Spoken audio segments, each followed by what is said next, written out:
Coffee. কেমন আছো তোমরা? উইথ এসএস ম্যাম চ্যানেলে তোমাদের স্বাগত জানাই। আজ আমি তোমাদের বাংলা পাঠ্য বইয়ের পাতাবাহারের 17 অধ্যায়ের অশোক কুমার মুখোপাধ্যায়ের লেখা গল্প মাস্টারদা পাঠ করব। এরপর এসএস ম্যামের কাছে সমস্ত প্রশ্ন উত্তরগুলো জেনে নেব। তার আগে বলি, তোমরা এখনো যারা উইথ এসএস ম্যাম চ্যানেলটি সাবস্ক্রাইব করোনি তারা এখনই করে ফেলো, আর পাশের বেল বাটনটি অন রাখো যাতে পরবর্তী সমস্ত ভিডিওগুলোর নোটিফিকেশন সবার আগে পেতে পারো। চলো তবে শুরু করি। সাংঘাতিক কাণ্ড।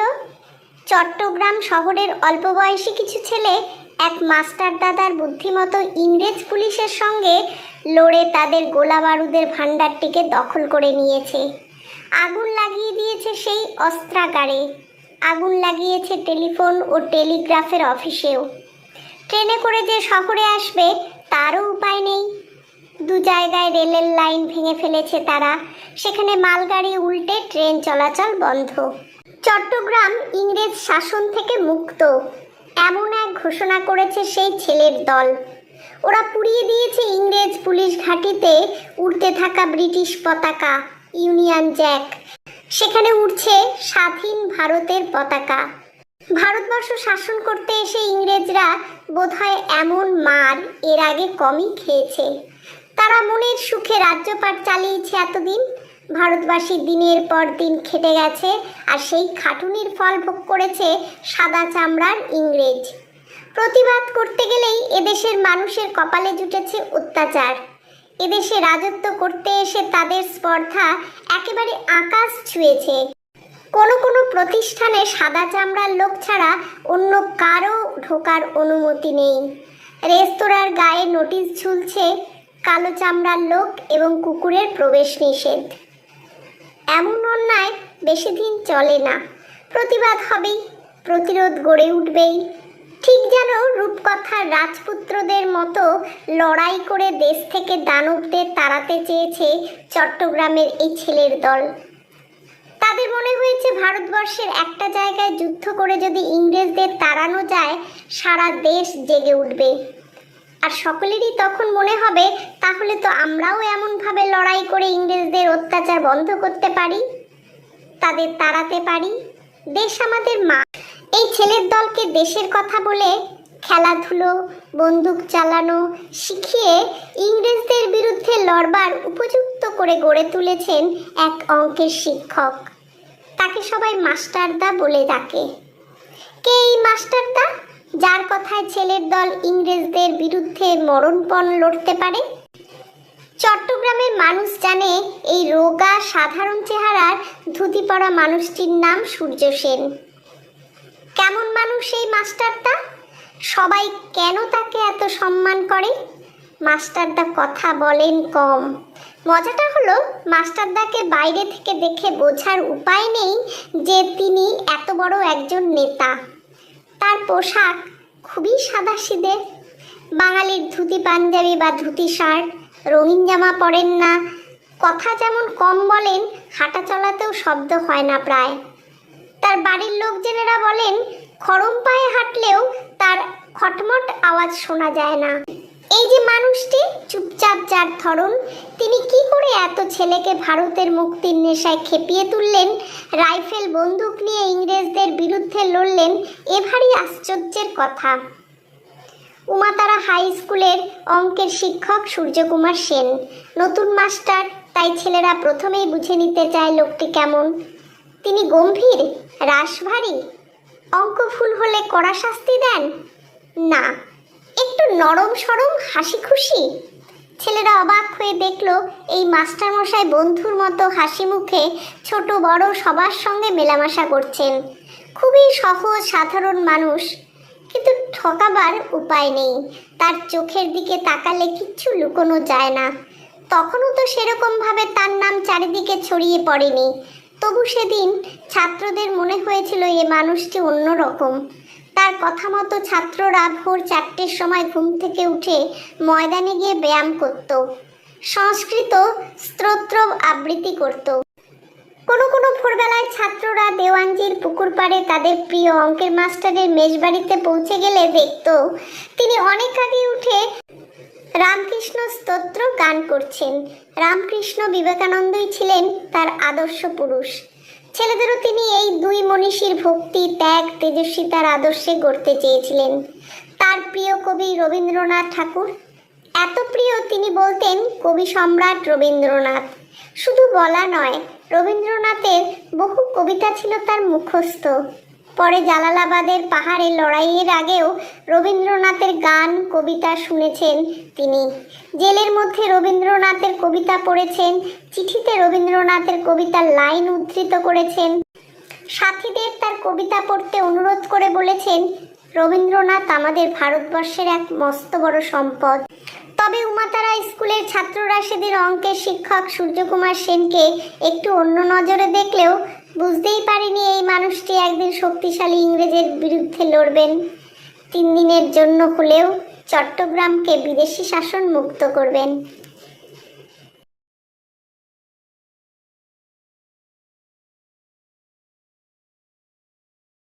অশোক কুমার চট্টোপাধ্যায়ের জন্ম 1955 সালে। প্রধানত স্বাধীনতা সংগ্রামীদের নিয়ে লেখালেখি করেন। বিভিন্ন পত্রপত্রিকায় নানা বিষয়ে ছোটদের জন্য ছড়া ও গল্প লিখেছেন। রবীন্দ্রনাথের ছবি বিষয়ে গুরুত্বপূর্ণ প্রবন্ধের রচয়িতা। তার কয়েকটি উল্লেখযোগ্য বই হল টেগার্টের আন্দামান ডায়েরি এবং বিপ্লবী উল্লাসকর দত্তের জীবনী নির্ভর উপন্যাস অগ্নিপুরুষ। পাঠ্যাংশটি তার সূর্য সেন বইটি অবলম্বনে লিখিত। 1 দাগের প্রশ্নটি হলো নিজে নিজে লেখো। 1 আমাদের দেশের নাম কি? উত্তর লিখবে আমাদের দেশের নাম ভারতবর্ষ। 2 আমাদের দেশে স্বাধীনতা দিবস কোন দিনটিতে পালন হয়ে থাকে? উত্তর লিখবে 15ই আগস্ট দিনটিতে পালন হয়ে থাকে। 3 আমাদের দেশ কত সালে স্বাধীনতা লাভ করে? উত্তর লিখবে 1947 সালে স্বাধীনতা লাভ করে। 4 স্বাধীনতা সংগ্রামে প্রাণ দিয়েছেন এমন 2জন বীর বিপ্লবীর নাম লেখো।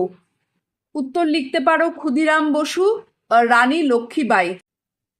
5 চট্টগ্রাম শহরটি বর্তমানে কোন দেশে অবস্থিত? উত্তর লিখবে বাংলাদেশে অবস্থিত। 2 দাগের প্রশ্নটি হলো নিচের এলোমেলো শব্দগুলোকে সাজিয়ে লেখো। প্রথমটা হবে শাসনমুক্ত, তারপরেরটা হবে পুকুর পাড়, তারপরেরটা হবে অন্য রকম, পুলিশ ঘাঁটি, ভারত মাতা, গোলা বারুদ। 3 দাগের প্রশ্নটি হলো অর্থ লেখো। স্বাধীন মানে মুক্ত, সাথী মানে সখা বা বন্ধু, সম্মান মানে মর্যাদা, সাদা সিধে মানে সরল, স্তোত্র মানে হলো বন্দনা বা স্তব। 4 দাগের প্রশ্নটি হলো নিচের শব্দগুলোর যা অর্থ সেই একই অর্থ বোঝায় এমন শব্দ মাস্টারদার কাহিনীতে রয়েছে, বুঝে নিয়ে শব্দগুলো লেখো। দৈত্যর সঙ্গে হবে দানব, নগর হলো শহর, যুদ্ধ লড়াই, যোগ্য উপযুক্ত, অবাক আশ্চর্য, ঐশ্বর্য সম্পদ, কম বয়সী যার বা কম বয়স যার তাকে অল্প বয়সী বলে, আর ভয়ঙ্কর কাণ্ড হলো সাংঘাতিক কাণ্ড। 5 দাগের প্রশ্নটি হলো বাক্য রচনা করো। পতাকা। 15ই আগস্ট পতাকা উত্তোলন করা হয়। মা, মা আমাদের খুব ভালোবাসেন। দেশ, আমরা আমাদের দেশকে ভালোবাসি। মুক্তি, আমাদের দেশ ইংরেজ শাসন থেকে মুক্তি পেয়েছে। ব্যায়াম, রোজ সকালে ব্যায়াম করা উচিত। 6 দাগের প্রশ্নটি হলো 1টি, 2টি, 3টি, 4টি, 5টি, 6টি শব্দের বাক্য মাস্টারদা রচনাংশ থেকে খুঁজে নিয়ে লেখো। রাশভারী একটি শব্দের বাক্য। সেরকম 2টো শব্দের বাক্য হবে সাংঘাতিক কাণ্ড। 3টি শব্দের বাক্য লিখতে পারো প্রতিরোধ গড়ে উঠবেই। 4টি শব্দের বাক্য হলো মাস্টারদা কথা বলেন কম। 5টি শব্দের বাক্য হলো সেখানে উঠছে স্বাধীন ভারতের পতাকা। 6টি শব্দের বাক্য হলো লিখতে পারো রবীন্দ্রনাথের বহু কবিতা ছিল তার মুখস্থ। 7 দাগে প্রশ্নটা, চট্টগ্রামের ছেলেরা আগুন লাগিয়েছিল টেলিফোন টেলিগ্রাফের অফিসে। কথা বলবার সময় নিচে দাগ দেওয়া শব্দগুলোর এমন অনেক বিদেশি শব্দ আমরা ব্যবহার করে থাকি। একেবারেই ইংরেজি শব্দ বলে চিনতে পারছো এমন আর কি কি শব্দ খুঁজে পাও মাস্টারদার কাহিনীতে? উত্তর লিখবে train, line, British, union Jack, notice, rifle ইত্যাদি। 8 দাগের প্রশ্নটা হলো মাস্টারদা শব্দটার মধ্যে একটি বিদেশি শব্দের সঙ্গে যুক্ত হয়েছে একটা বাংলা শব্দ, মাস্টার যোগ দা, মাস্টারদা। এইরকম আরেকটি শব্দ ধরো মাস্টার যোগ মশাই, মাস্টার মশাই। এইরকম শব্দ তুমি আর কটে লিখতে পারবে? তুমি লিখতে পারো বাস, ঘুমটি, তারপর নোট, বই, ডাক্তার বাবু ইত্যাদি। 9 দাগের প্রশ্নটি হলো বিদেশি শব্দের সঙ্গে বাংলা শব্দ যুক্ত হয়নি, কিন্তু দুটো শব্দ মিলেমিশে একটাই কথা তৈরি হয়েছে, এমন কিছু কথা রয়েছে নিচে। এইসব কথাগুলো থেকে শব্দ দুটোকে আলাদা করে লেখো। গোলা যোগ বারুদ, খেলা যোগ ধুলো, রাজ্য যোগ পাট, ভারত যোগ মাতা, শাসন যোগ মুক্ত, ইংরেজ যোগ দানব। 10 দাগের প্রশ্নটি হলো মরণ পণ কথাটার মধ্যে যে দুটো শব্দ আছে তার শেষের শব্দ হলো পণ। ছোট দলে আগে নিজেরা আলোচনা করে দেখো, শেষে পণ যোগ করে আর কি কি শব্দ লিখতে পারবে। এখানে আমি 4টে লিখে দিয়েছি, তোমরা তাছাড়া নিজেরা আরো ভাবতে পারো। প্রাণপণ, মুক্তিপণ, কন্যাপণ, বরপণ। 11 দাগের প্রশ্নটি হলো খেলাধুলো, নরম সরম এইরকম শব্দ রয়েছে মাস্টারদার গল্পে। এখানে একটা শব্দেই জড়ানো রয়েছে দুটো শব্দ। প্রথম শব্দটার মানেই যেখানে আসল, আর তার সঙ্গে মিলিয়ে এসেছে দ্বিতীয় শব্দটা। সব সময় যার তেমন কোনো মানে নেই। এই ধরনের আর কটি শব্দ মাস্টারদার কাহিনীতে খুঁজে পাও, নিজেরা বার করো। কোনো কোনো সময় আবার একই রকম দুটো শব্দের মানেই এক, হাঁটা চলা বা রাইফেল বন্দুক কেমন, এরকম কয়েকটি শব্দ নিচে লেখো, যেমন সাদা সিধে, চুপচাপ। 12 দাগের প্রশ্নটি হলো মাস্টারদা হাসি মুখে মেলামেশা করতেন ছোট বড় সবার সঙ্গে। এইরকম জোড়া শব্দ যার একটির মানে অন্যটির বিপরীত কয়েকটি লেখো, যেমন সুখ দুঃখ, জীবন মরণ, হাসি কান্না, ঠিক ভুল ইত্যাদি। 13 দাগের প্রশ্নটি হলো নিচে দেওয়া শব্দগুলো থেকে কোনটা বিশেষ্য কোনটা বিশেষণ খুঁজে নিয়ে লেখো। এখানে বিশেষ্য হবে সম্পদ, শক্তি, সম্মান, শাসন, অত্যাচার, অনুরোধ, আর বিশেষণ হবে উদ্ধৃত, রাশভারী, স্বাধীন। 14 দাগের প্রশ্নটি হলো নিচের বিশেষ্য শব্দগুলো বিশেষণে বদলে ফেলো। বিশেষণ শব্দগুলোকে পাবে শব্দ ঝুড়িতে, খুঁজে নিয়ে ঠিক শব্দের পাশে বসাও। যেমন একটা করে দেওয়া হয়েছে অত্যাচার, অত্যাচারিত। তেমনি মুক্তি হবে মুক্ত, ভক্তি হবে ভক্ত, ত্যাগ হবে ত্যাগী, শাসন হবে শাসিত, স্পর্ধা হবে স্পর্ধিত, সম্মান হবে সম্মানিত, ঘোষণা ঘোষিত, সুখ সুখী, তেজস্বিতা তেজস্বী, প্রতিবাদ প্রতিবাদী। 15 দাগের প্রশ্নটি হলো নিচের বিশেষণ শব্দগুলো বিশেষ্যে বদলাও। বিশেষ্য শব্দগুলো পাবে শব্দ ঝুড়িতে, খুঁজে নিয়ে ঠিক শব্দের পাশে বসাও। গম্ভীর হবে গাম্ভীর্য, রঙিন হবে রং, উদ্ধৃত হবে উদ্ধৃতি, বিদেশি হবে বিদেশ, মনীষী হবে মনীষা। 16 দাগের প্রশ্নটি হলো নিচের বাক্যগুলোর দিকে তাকিয়ে দেখো তো কোন কোন শব্দে তোমার মনে হচ্ছে কাজ শেষ হয়ে গেছে, আর কোন কোন শব্দে তোমার মনে হচ্ছে কাজ এখনো শেষ হয়নি, সেগুলো আলাদা করে লেখো। এখানে এদেশে রাজত্ব করতে তাদের স্পর্ধা একেবারে আকাশ ছুঁয়েছে। করতে এখানে কাজ এখনো শেষ হয়নি, আর ছুঁয়েছে কাজ শেষ হয়ে গেছে। 16-2 উমাতারা স্কুলের ছাত্ররা সেদিন অঙ্কের শিক্ষককে অন্য নজরে দেখলেও বুঝতে পারেনি এই মানুষটি ইংরেজের বিরুদ্ধে লড়বেন। এখানে দেখলেও হবে কাজ এখনো শেষ হয়নি, আর লড়বেন হলো কাজ শেষ হয়ে গেছে। 16-3 তাদের মনে হয়েছে ভারতবর্ষের একটা জায়গায় যুদ্ধ করে যদি ইংরেজদের তাড়ানো যায় সারা দেশ জেগে উঠবে। এখানে হয়েছে হলো কাজ শেষ হয়নি, আর উঠবে হলো কাজ শেষ হয়ে গেছে। 17 দাগের প্রশ্নটি হলো উমাতারা হাই স্কুলের অঙ্ক শিক্ষককে তোমার কেমন লাগলো এইভাবে লেখো। উমাতারা হাই স্কুলের অঙ্ক শিক্ষকের নাম সূর্যকুমার সেন। সাদাসিধে মানুষটিকে দেখে সবসময় বোঝা যেত না তিনি কতখানি শক্তিশালী। তার ছাত্ররা তাকে প্রাণ দিয়ে ভালোবাসতেন। তিনি ভালোবাসতেন রবীন্দ্রনাথের কবিতা, তিনি চেয়েছিলেন ভারতবর্ষকে স্বাধীন করে তুলতে। এই মানুষটিকে আমার প্রণাম জানাই। 18 দাগের প্রশ্নটি হলো, উমাতারা হাই স্কুলের অঙ্ক শিক্ষকের প্রিয় কবি কে ছিলেন? এই গল্প থেকে তা কেমন করে জানতে পারো? উত্তর লিখবে, উমাতারা হাই স্কুলের অঙ্ক শিক্ষকের প্রিয় কবি ছিলেন রবীন্দ্রনাথ ঠাকুর। তিনি বলতেন কবি সম্রাট রবীন্দ্রনাথ। রবীন্দ্রনাথের বহু কবিতা ছিল তার মুখস্থ। পরে জালালাবাদের পাহাড়ের লড়াইয়ের আগেও রবীন্দ্রনাথের গান কবিতা শুনেছেন তিনি।